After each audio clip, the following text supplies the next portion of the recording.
Einenu. People often talk about giving up everything to God, but if you had given up everything to God, you wouldn't know that you had, because you would have given that knowledge up to God as well. So as long as there is still utterance, there is still as yet unyielded self.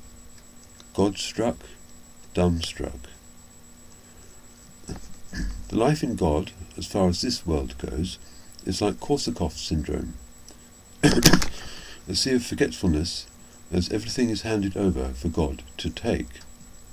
The yielded life is a life completely obliterated from the face of the planet.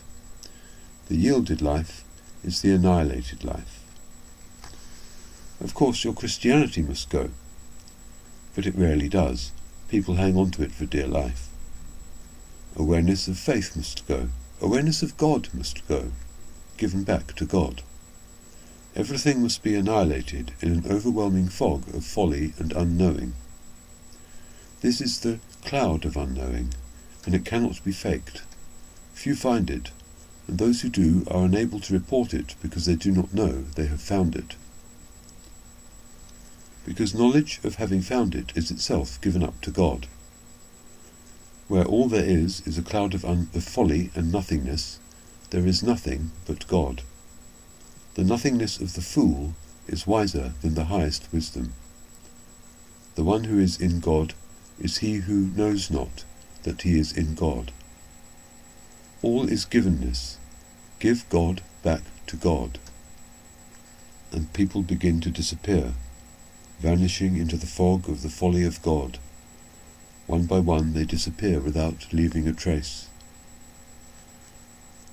Vayithalech Hanoch et Elohim, ve'einenu, ki lakach oto Elohim.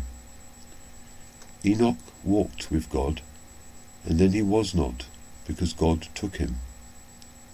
There is a state higher than walking with God. It is revealed in the word einenu, which means he is not. To walk with God is good. To be not is better. The only way to be not is that God take you. You cannot will it on yourself.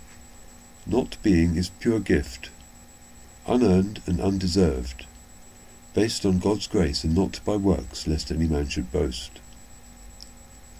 The only way that God take you is that you walk with God. No man can say, I am not.